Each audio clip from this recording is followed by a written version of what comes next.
first things first, happy belated birthday. Thank you. Turning 30. Turning 30. What is it? The 9th anniversary of your 30th birthday? Sorry. Should not have said that. I mean, happy 21st. That is actually, well, that's my last year in my 30s. Ooh. Well, technically, you're in your 40th year. Whatever. I hate this thing about my... Yes, because you're born, you enter your first year. Okay. Technically, I'm 39. And also nearly your birthday tomorrow. Not tomorrow. The next day. Not the next day. Yeah. How does 36 feel?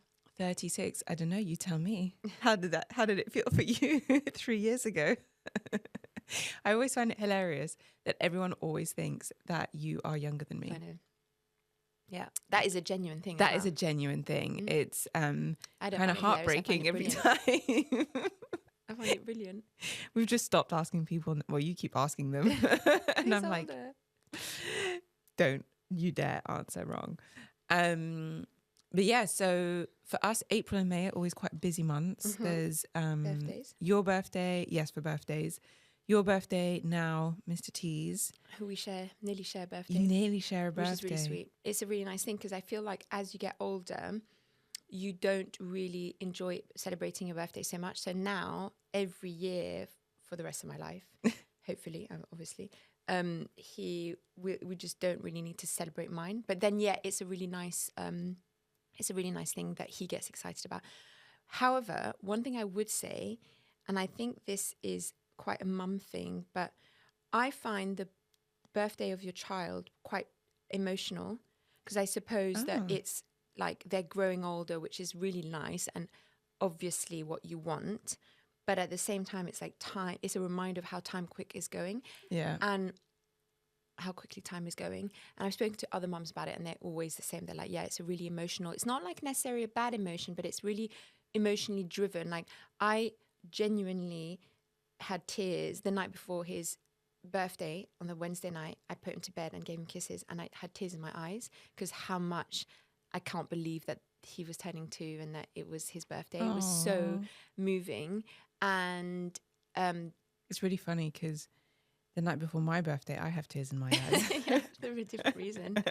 But because I'm just getting a year older. But then I think that it's like, yeah, I suppose it's like I can imagine as your child grows that it is then it may be at the moment it's the years, but maybe afterwards it's like, oh, when they turn 18, they're finally adults. So when they go to different stages of their life, it is, a reminder of time passing. Yeah. Whereas, and also I'd say for adults, I do think birthdays are triggering. Yeah. So I then have the next day where I'm like, whoa, I'm 39. Whoa, the last year before I'm 40. Whoa. So then it's like a completely different type of emotion of trigger. Yeah.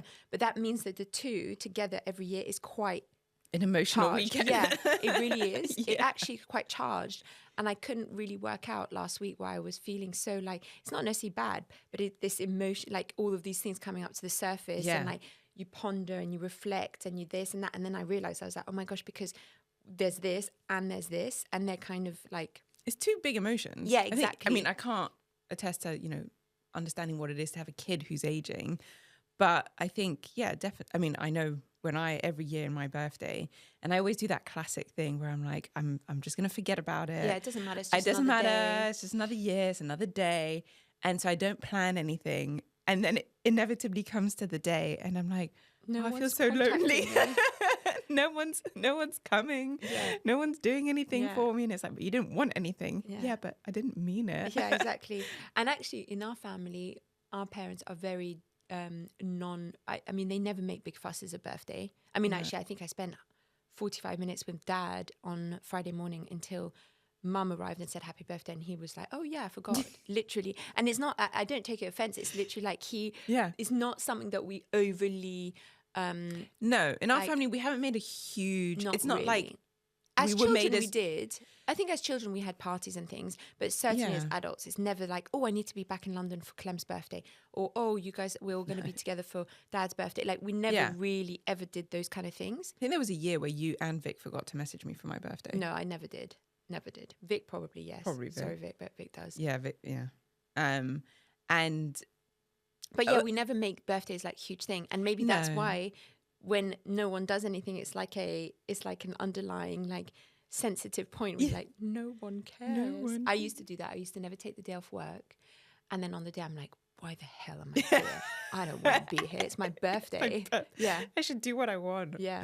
I do remember, I mean, I think around my late teens, mum and dad were perpetually not in London for my birthday. So I always had my birthday slightly sort of shifted a week before or after. To suit their travel plans. Exactly. Yeah, basically. They used to go to Italy every year. Yeah. Great for them. But also because my birthday... It's like your birthday now will be on the 1st of May. Yeah. No. It's the 3rd. But I think because my birthday always tended to be around that May Day bank holiday. So it was, but, we have plans to go away or something. So can we just do it the weekend before? But in a way, I guess I've never been overly attached to it. I think if somebody doesn't message me for my birthday, I really don't take offense. Okay, wait until Saturday comes around. And and it has happened, right? It has happened. People are, oh my gosh, I forgot your birthday last week. I agree. I'm like, it doesn't matter. Like, especially because now people don't use Facebook anymore. No. Where are people going to know? My reminder is when people repost on Instagram their own happy birthdays. And then I'm like, oh yeah, it was that person's birthday. Because you're right. How do you remember people's birthdays? Yeah. I mean, I've now got into the habit, like important people, they go in my calendar. Oh, interesting. I don't do that, yeah. So I do that. And then as soon as like I'll hear someone say, oh, my birthday, I'll be like, okay, put it in. That's a really good thing. Because I do think it's actually a really thoughtful thing. If you, even people who don't expect, like you say, the fact that Vic, say, didn't message me for my birthday, I don't mind. It's my sister. It doesn't matter. You know she loves you. But when it's someone who you didn't expect remembers, it's actually a nice thing. Yeah. So your birthday last week, my birthday this weekend.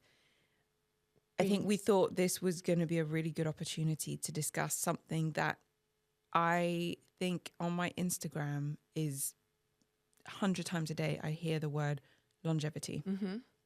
Is it something that's algorithmically... Probably, because you introduced that topic to me when we discussed having this conversation, said to me, I want to talk about it, which was really interesting because I didn't really know that this was a concept that was buzzing.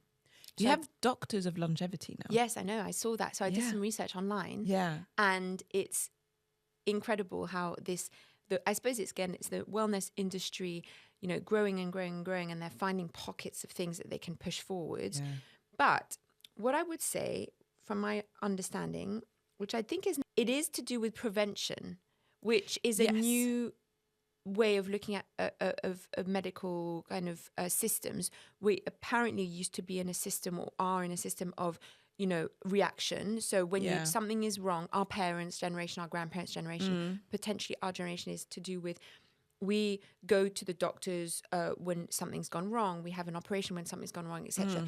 The new way of thinking in the medical world apparently is to do with prevention, which is where longevity comes in. So you try and prevent things from happening. Yeah. And therefore it increases your quality and your length of the life that you have. So it's interesting. Which I think is a good thing. I think prevention in medical terms prevention over cure is 100% the way forward. But what I do find interesting is that as like someone who's sort of discovering this space, those are the first messages that kind of get bombarded to you. Because I think the other thing to think about is public health initiatives have been around for decades. And public health is all about prevention. Okay. Weight management, cardiovascular disease prevention, reducing salt intake, reducing fat intake, exercising, movement, all of that has been part of public health for decades and decades and decades. And so this narrative of, the medical field has always been about, curing rather than prevention. Yeah. Well, no, there has also been public health campaigns around. And you could also argue that, for instance, if you have a genetic predisposition to cardiovascular disease, taking statins will prevent you from having a heart attack. That is kind of part of prevention, right? It's a medication for sure, but it's one that prevents you from having an incident. Yeah. Right. I feel that the longevity piece is a bit of a recalibration to how far we've moved probably in the last 30 years, probably like really our generation. Yeah. So I'm sure the 80s was still fairly, you know, we really are the kind of generation of excess of everything, obesity, of fatness, of lack of movement, of, you know, all of these, you know, poor eating diets, etc. And I suppose that longevity is a bit of a buzz term to kind of get people on board with, okay, you can't live this way and expect to have a long life. Yeah, but I feel like it's been like all these things, they've buzzword. Yeah, like that's social media core as well, right? Yeah. Pillars, right? And we've talked about these so much. Actually, I looked at the 5 pillars of longevity is nutrition, social capital, exercise, stress management, and sleep. Exactly. And that's what they get you to concentrate on. And interestingly, what I saw was that it prioritizes no quick fixes, no overnight change, but small intentional habit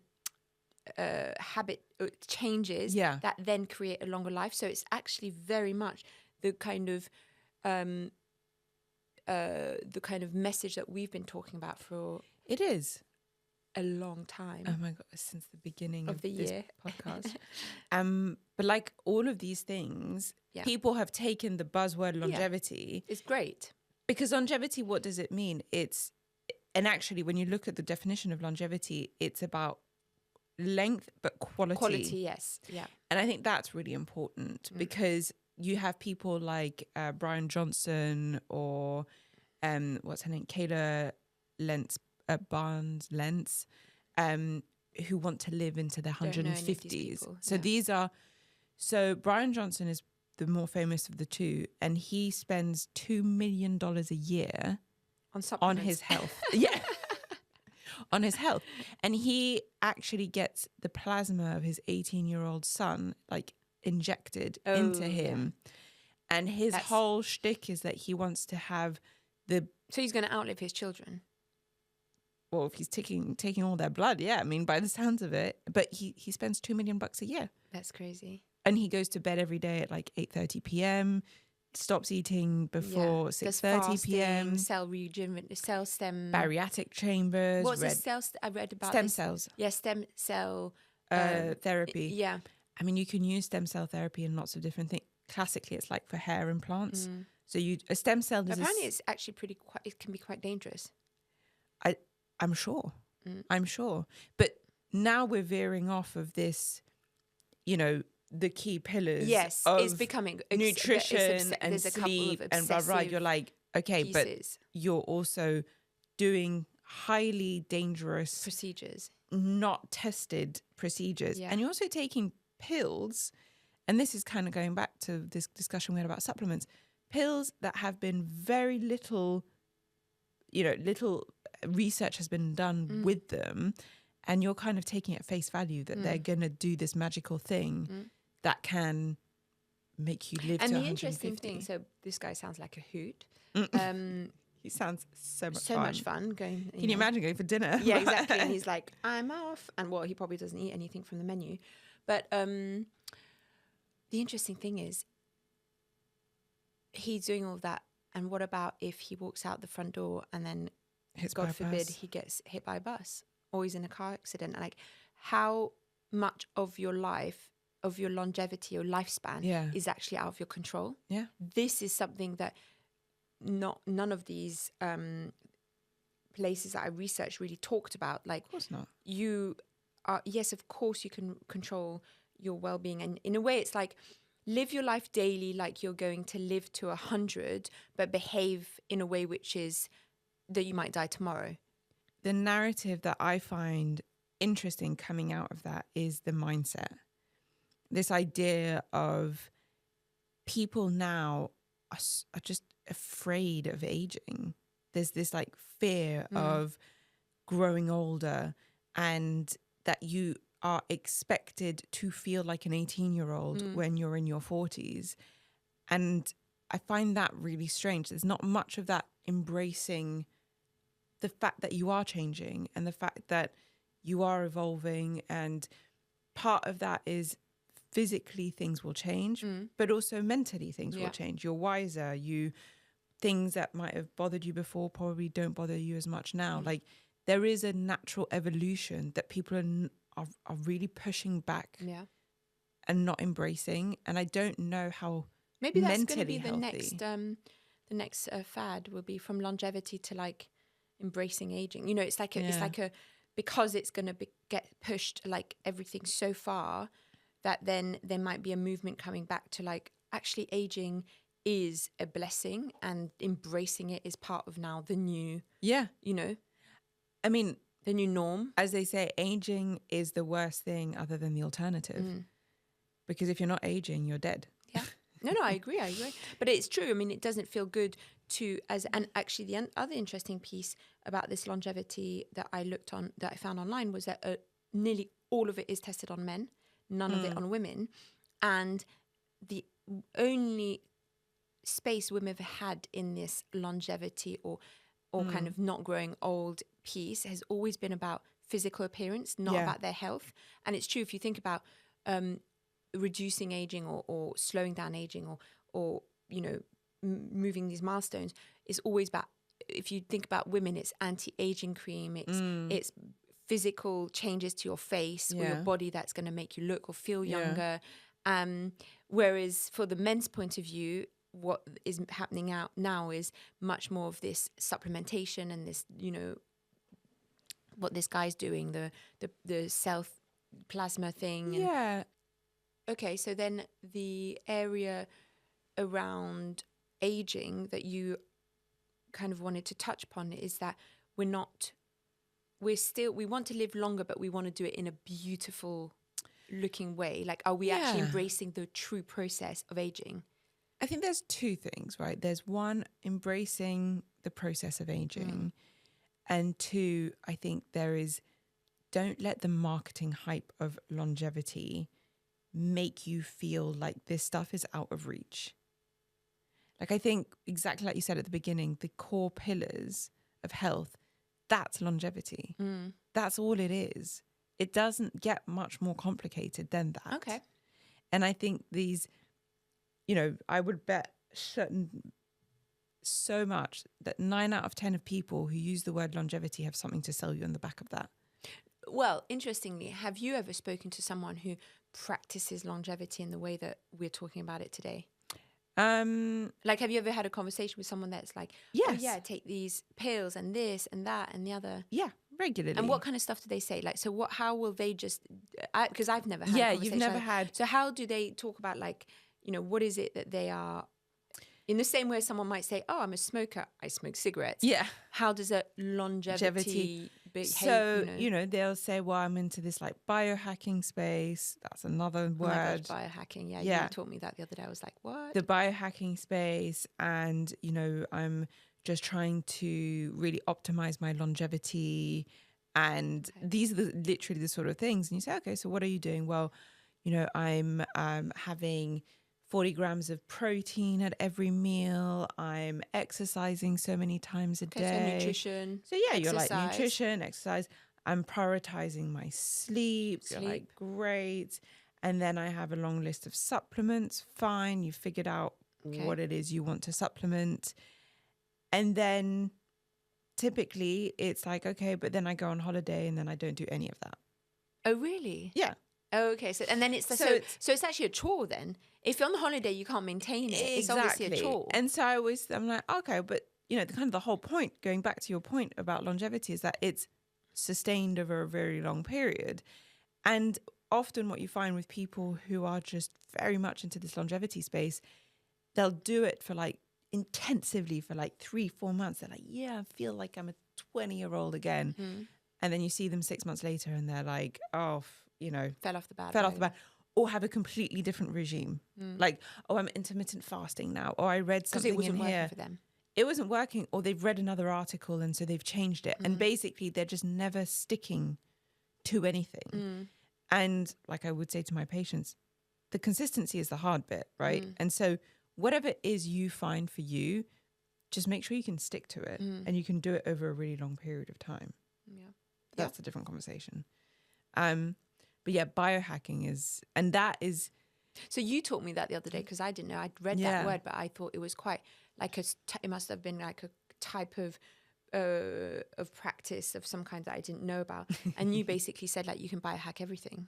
Well, biohack basically just means you've figured out if you have any like deficiencies and you're supplementing them. So how will you use that in a sentence? Like, if I'm into biohacking, which basically means I take supplements. Okay. What else can I say? You could say this person's a biohacker. And they sell supplements, or they like so it's just to promote supplements. Yeah, biohacking is more sort of the idea of like, oh, I did a blood test, I figured out this. There's a but how does that work? Bio from biology and hacking from like a hack, like a hackathon, or like decoding. Okay. So I've decoded my biology. Yeah, and so there's two ways to see it, right? You've got the people who supplement because they're deficient, like. You're taking vitamin D. You're biohacking. Okay, right, got you. Right, you're biohacking. I'm actually not biohacking at all at the moment. Because you're not taking your vitamin D. I haven't taken any supplements practically. But also for some people who go into these supplements that are not part of your required supplements, but that marketing will say ones and exactly like the Lion's Mane or what are they called? Nootropics, which are basically supposed to make you think faster, or I saw this woman on TV who was talking about putting medium chain fatty acids in her coffee, and that basically was a way of doing it was a way of biohacking GLP-1s. Lots of supplements is biohacking.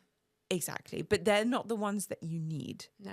Well, so it would be have been put together, formulated to create a marketing. But where you wouldn't take a blood test and be like, oh, I'm deficient in lion's mane. Yeah. You're not deficient in lion's. You don't need lion's mane. It's just supposedly someone has convinced you that it makes you think more sharply. Yes. That's more biohacking. Got you. Okay. I'm definitely not biohacking. But longevity and biohacking kind of lucky if I can have my piece of toast whilst I'm running out the door. Yeah. Exactly. And then this goes back to like, what are the realities of people's lives?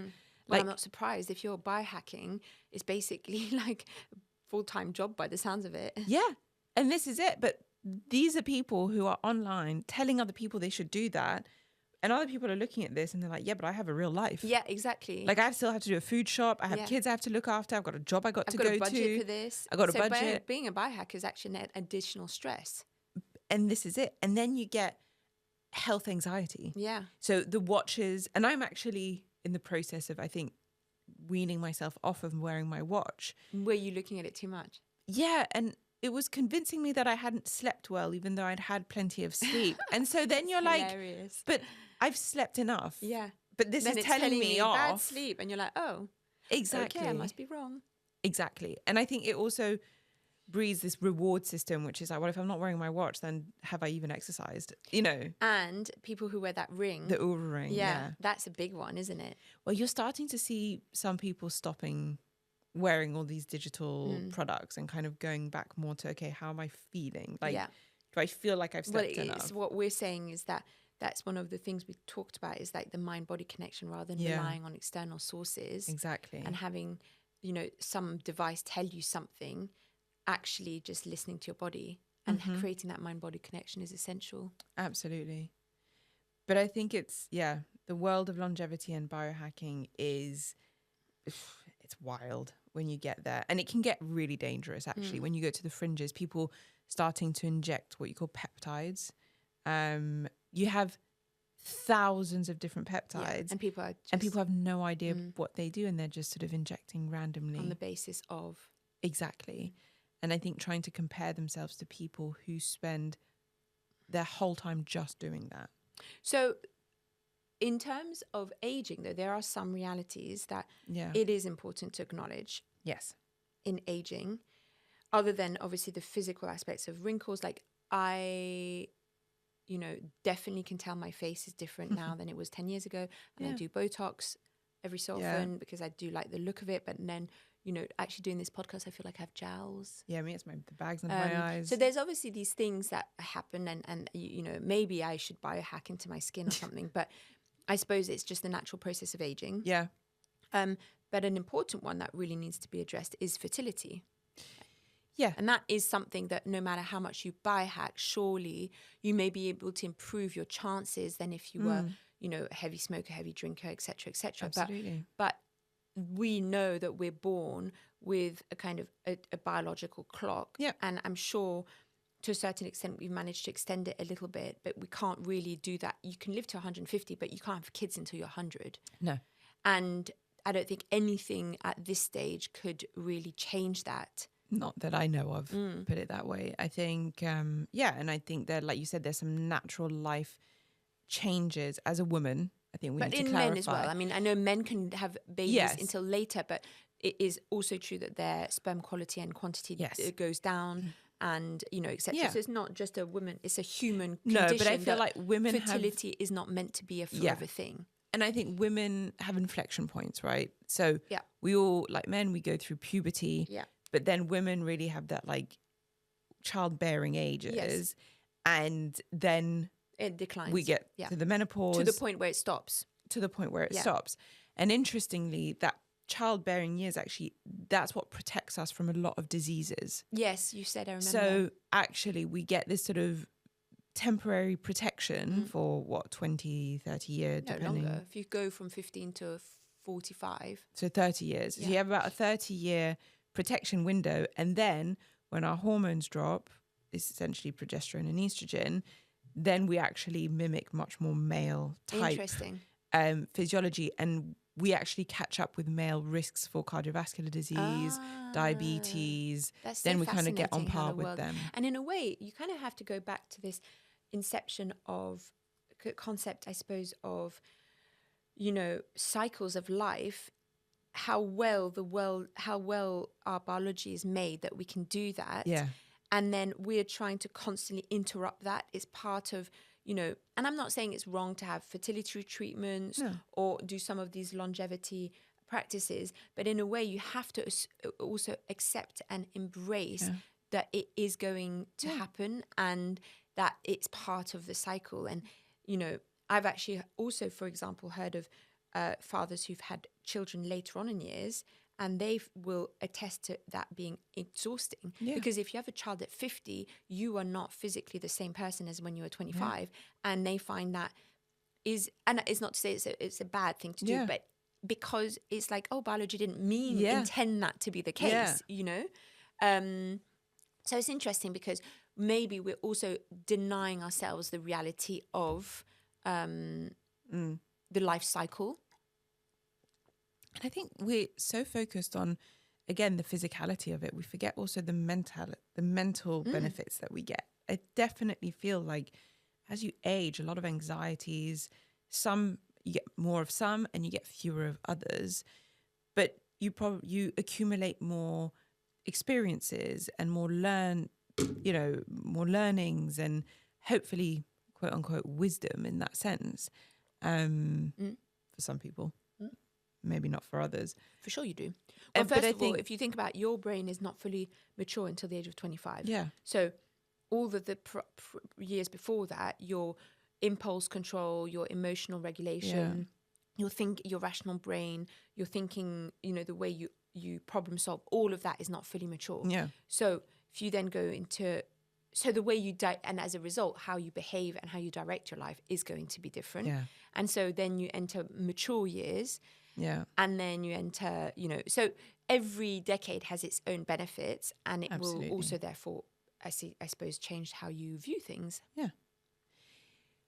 Okay. So I think the concept of longevity and aging and all of that, I wonder if we've got key takeaways. Well, key takeaways I would say is that it is a good practice to engage in, but just keep it simple. Yeah. Rather than buy into this marketing, social media, you know, piece on having to buy things, having to do procedures, having to do intervention, essentially.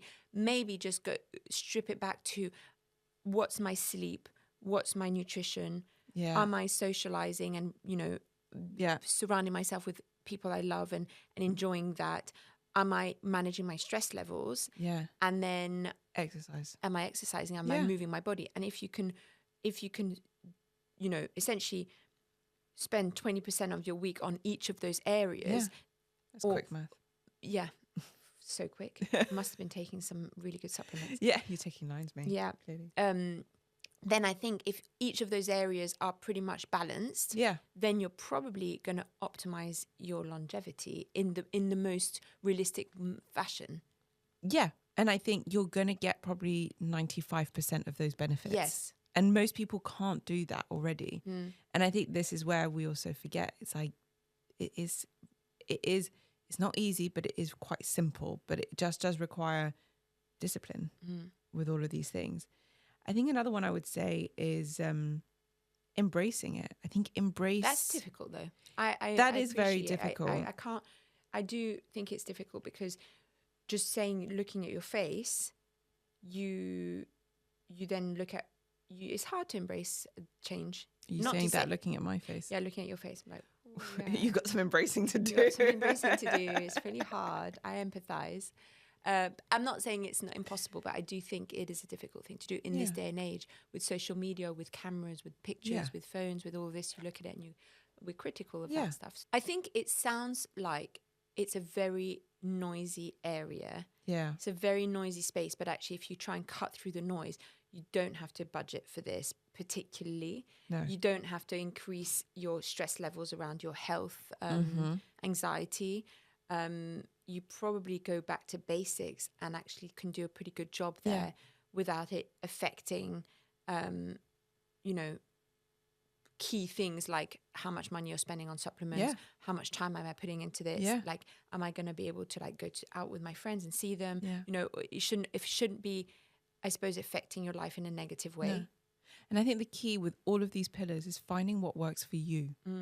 What helps you manage your stress? What helps you find community? What helps you eat better? What helps you exercise and find pleasure in exercising?